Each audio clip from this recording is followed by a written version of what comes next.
Welcome to Reporter's Notebook, where we talk to the Washington Examiner's top journalists about the stories breaking on their beats. I'm Jim Antle. I'm joined today by Congressional reporter Kate Scanlon. Kate, we are seeing a number of competitive Republican primaries for Senate entering into the final stretches.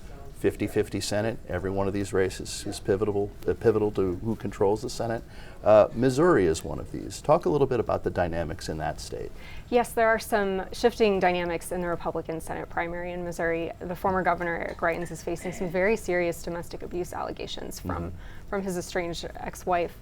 And the field is grappling with that because this was the front runner, is the front runner, arguably still. There are some polls showing that one or the other of the candidates might be benefiting from the scandal as people turn away from Eric Greitens.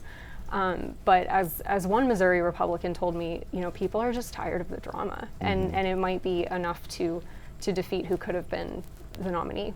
So some Republicans would like to see Greitens drop out.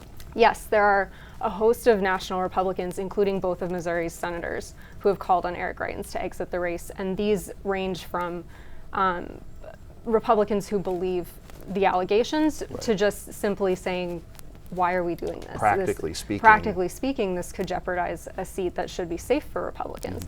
So it'll be interesting to see how that plays out over the coming weeks. And I mean, this is something Republicans have grappled with before. I mean, obviously with Roy Moore in a state that was very winnable for Republicans. They ended up losing that Senate seat because of a candidate who had a lot of personal controversies and personal baggage.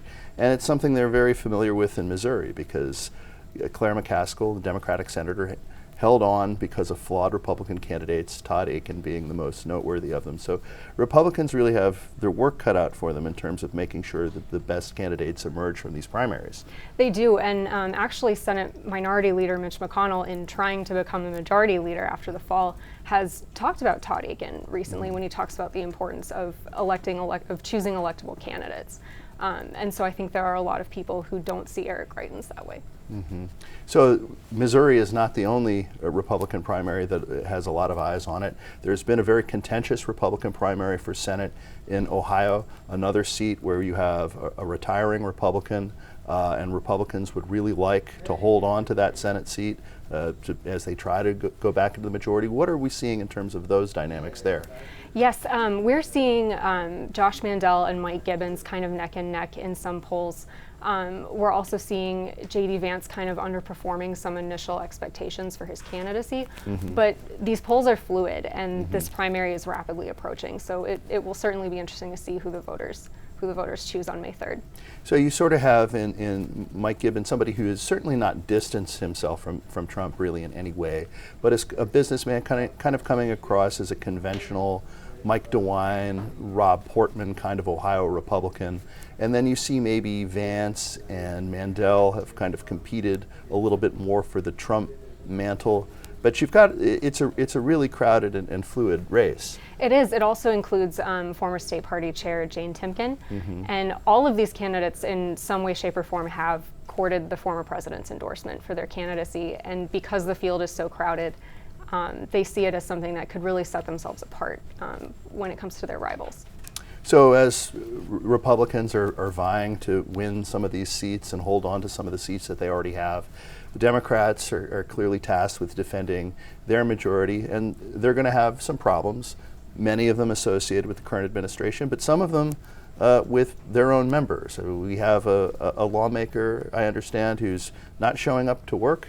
Yes, a report this week broke that Representative Kaiali'i from Hawaii apparently hasn't been in Washington since January, which is only possible really because the House has adopted proxy voting as a pandemic mitigation effort that has continued now as things are moving back closer to normal. And this is getting some attention, particularly because Representative Kaiali'i vowed to be someone who would show up in Washington when he was running to replace Tulsi Gabbard, who was obviously missing a lot of votes as she ran for president, to the frustration of many in the district.